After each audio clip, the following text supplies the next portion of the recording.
अस्सलाम वालेकुम नाज़रीन, एक नई वीडियो में खुशामदीद। आलू गोभी आपने बहुत दफ़ा ट्राई की होगी और बहुत से लोगों की बहुत फेवरेट होती है और बहुत से लोग इसको नहीं भी खाते। लेकिन विंटर सीजन है तो एक दफ़ा ज़रूर खाएं और इस तरीके से बनाएं जैसे कि मैं रेसिपी में आपको बता रही हूँ। ट्रस्ट में आपको बहुत पसंद आएगी। तो इसका नाम है जी तंदूरी आलू गोभी। कैसे बनाएंगे आइए जानते हैं। सबसे पहले मैंने जी 1 गिलास के करीब पानी लिया है। मेरे पास सब्जियों की मिकदार बहुत ज़्यादा नहीं है, तमाम सब्जियों की मिकदार बराबर लूँगी। जैसे कि सबसे पहले मैं ले रही हूँ मटर, 1 प्याली के करीब जो है मेरे पास मटर है।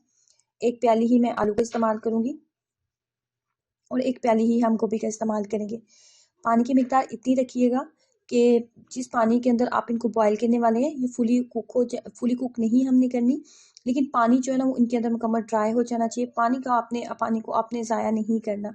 तो 1 गिलास पानी जो है वो काफ़ी होगा। और सब्जियां हमने फुल कुक नहीं करनी, 50% हम कुक करेंगे, आधी हम कुक करेंगे, आधी हम मसाले के अंदर बनाएंगे। सब्जी जो है 50% मैंने कुक की है, फुल कुक नहीं करनी। अगर फुल कुक करेंगे मसाले के साथ इसको दोबारा पकाएंगे तो ये बहुत ज़्यादा पेस्ट फॉर्म में बन जाएगी, बहुत ज़्यादा कुक हो जाएगी, तो खाने में अच्छा टेस्ट नहीं आएगा, देखने में भी अच्छी नहीं लगेगी। तो यहाँ पे 50% इसको मैंने कुक कर लिया। अब लेंगे 1/2 कप के करीब कुकिंग ऑयल। घी का भी इस्तेमाल कर सकते हैं, लेकिन आजकल विंटर है तो सालन जो होता है बहुत जल्दी ठंडा हो जाता है, तो घी का इस्तेमाल ना करें, कुकिंग ऑयल का ही इस्तेमाल करें। एक दरमियाने साइज़ का प्याज लेंगे। उसके बाद 1/2 टेबल स्पून इसके अंदर हमने ज़ीरा ऐड करना है। साबुत ज़ीरे का भी इस्तेमाल कर सकते हैं, लेकिन मुझे लग रहा था कि पाउडर फॉर्म में ज़्यादा अच्छा टेस्ट आएगा, तो पाउडर फॉर्म में ही मैंने इसके अंदर डाला है और पाउडर फॉर्म बेस्ट है। इसी पाउडर फॉर्म में ही आप भी डालें। 1/2 टेबल स्पून ज़ीरा और प्याज इतनी देर भुनाई करेंगे कि प्याज ब्राउन नहीं हमने करना, बस हल्का सा गुलाबी होना चाहिए, कलर चेंज हो जाए। जैसे ही कलर चेंज हो जाएगा तो इसके अंदर हमने डालने हैं जी टमाटर। 2 दरमियाने साइज के टमाटर लेंगे। जितने ज़्यादा छोटे पीस में आप कट कर सकते हैं उतने छोटे पीसेस में आप इसको कट कर लें, ताकि कुकिंग टाइम कम हो, कुकिंग टाइम कम लगे और बहुत जल्दी से ये नरम भी हो जाए। टमाटर डालेंगे। टमाटर जैसे मुझे लगा था कि नरम होने लगे हैं तो उसके बाद जी मैंने इसके अंदर ऐड किया था तंदूरी मसाला। मैंने नेशनल वालों का तंदूरी मसाले का इस्तेमाल किया।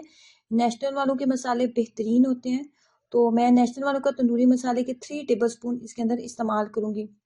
कोई भी मसाले मसाले का आप इस्तेमाल करते हैं तो उसके अंदर तमाम मसाले ऐड होते हैं, जैसे कि इसके अंदर नमक डालने की ज़रूरत नहीं है, क्योंकि जो जो ये मसाला मैं डाल रही हूँ इसके अंदर नमक मौजूद है, तो एक्स्ट्रा हम नमक नहीं डालेंगे। अगर आप नमक ज़्यादा इस्तेमाल करते हैं तो फिर आप डाल सकते हैं।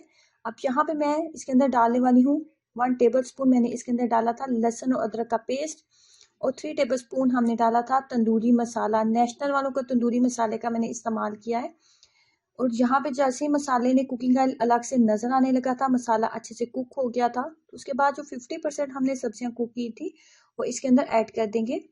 सब्जियां ऐड करने के बाद चम्मच का इस्तेमाल करते हुए इनको अच्छे से मसाले के अंदर मिक्स अप कर लेंगे।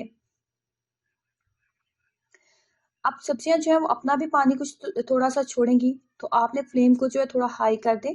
मीडियम फ्लेम के ऊपर नहीं, हाई फ्लेम के ऊपर हम पकाएंगे, क्योंकि सब्जियां अगर बहुत ज़्यादा कुक होगी तो खाने में टेस्टी नहीं लगेंगी। तो हमने फ्लेम को फुल कर दिया था और मैंने इतनी देर तक इसको कुक कर लिया था कि इसका जो पानी है, सब्जियों ने जो पानी छोड़ा था वो मुकम्मल तौर पर ड्राई हो जाए। अब यहाँ पे इस स्टेज पे मैंने इसके अंदर ऐड किया है 1/2 टेबल स्पून गरम मसाला पाउडर। गरम मसाला पाउडर ज़रूर डालें, उससे भी बहुत अच्छा टेस्ट आएगा।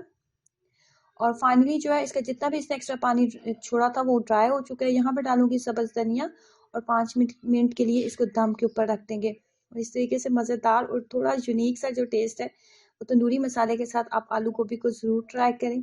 तो इसमें आपको बहुत ज़्यादा पसंद आएगी, बहुत ज़्यादा मज़े की बनती है और बहुत ही आसान और सादा है।